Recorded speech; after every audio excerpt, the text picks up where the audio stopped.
Welcome everyone, I'm Dale and this is Cinema Historia. The end of World War II, 3 returning veterans, and a new set of challenges. This week we're going back to 1946 for an American drama film called The Best Years of Our Lives, starring Myrna Loy, Frederick March, Dana Andrews, Teresa Wright, Virginia Mayo, and Harold Russell.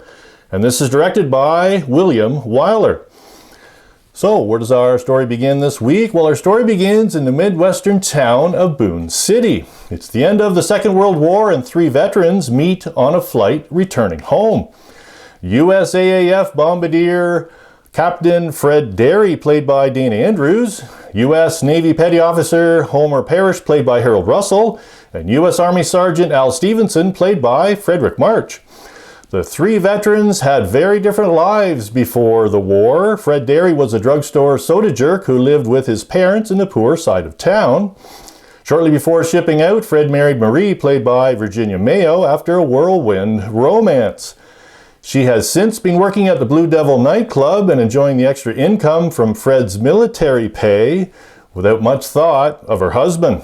Al Stevenson was an executive banker who lived in an upscale apartment with his wife Millie, played by Myrna Loy, and their now grown-up children, Peggy, played by Teresa Wright, and their son Rob.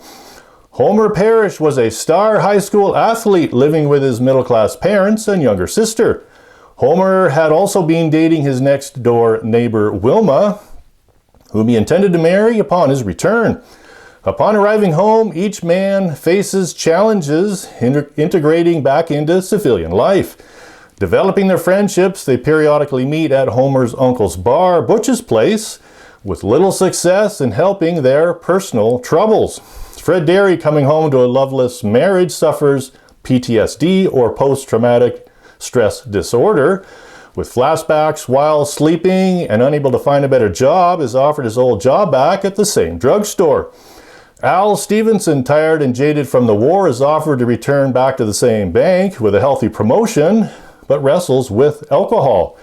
And Homer Parrish, who lost both his hands in the war, has become quite functional in the use of his mechanical hooks, cannot believe that Wilma will still want to marry him. So, does Fred find new love and a new employment opportunity? Does Al sober up to a grown family and a growing career?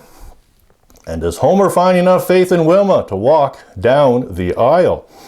Based on a 1945 short story named Glory for Me by American journalist, novelist, and screenwriter McKinley Cantor, this film has received 21 wins, 3 nominations, and 7 Oscar wins, including the 1947 Oscar win for Best Picture.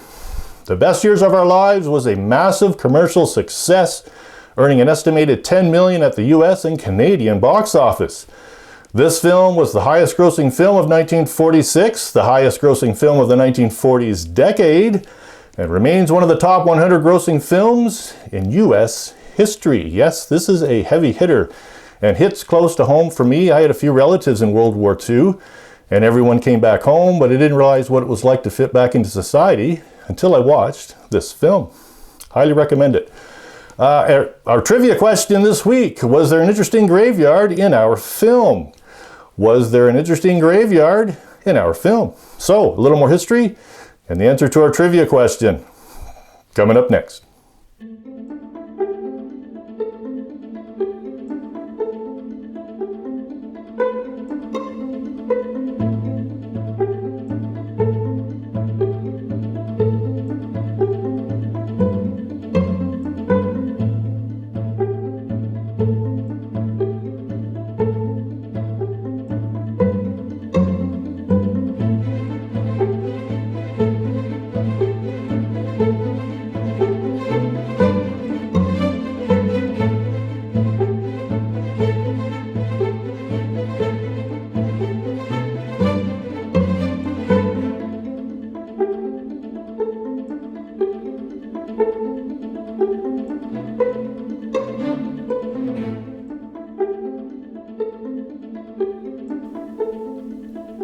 This week for history, we're going to talk about Harold Russell, a non-professional actor in our film.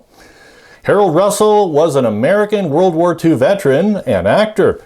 Born Harold John Avery Russell on January 14, 1914 in North Sydney, Nova Scotia, Canada, he moved to Massachusetts, United States with his family in 1921 after his father's death in 1920. At the time of the December 7th, 1941 attack on Pearl Harbor, he was living in Cambridge, Massachusetts, working at a food market and rushed to enlist into the United States Army.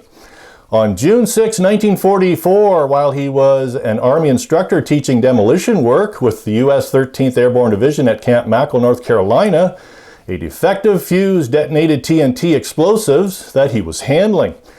He lost both hands and was given 2 hooks to serve as hands. After his recovery while attending Boston University, Russell was featured in Diary of a Sergeant, an Army film about rehabilitating war veterans. When film director William Wyler saw the film on Russell, he cast him in The Best Years of Our Lives. Russell played the role of Homer Parrish, United States Navy sailor who lost both his hands during the war. For his role as Parrish, Russell won the Academy Award for Best Supporting Actor in 1947. Earlier in the ceremony, he was awarded an honorary Oscar for bringing aid and comfort to disabled veterans through the medium of motion pictures.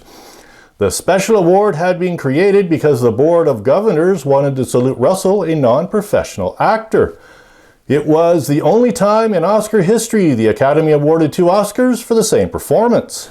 Upon completion of the film, Russell returned to Boston University and graduated with a business degree in 1949. Russell later served 3 terms as a national commander of the American Veterans Organization. He also appeared in 2 other films and authored 2 autobiographies, Victory in My Hands in 1949 and The Best Years of My Life in 1981. In 1965, Russell received the Golden Plate Award from the American Academy of Achievement, and Harold Russell remains the first non-professional actor to win an Academy Award for acting. Just amazing. And the answer to our trivia question this week: was there an interesting graveyard in our film? Yes, the airplane graveyard, where Dana Andrews' character climbs aboard a decommissioned bomber, was a real graveyard for thousands of B-17 and B-25 bombers, along with numerous fighter planes.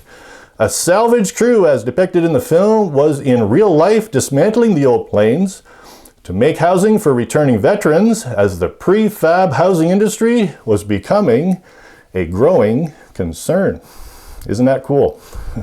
I'd like to give out a big thank you to returning viewers this week and to all my new subscribers. Thanks for jumping on board.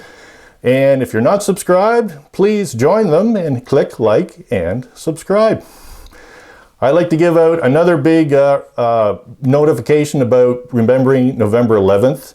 I think everybody should take a moment of silence this coming week.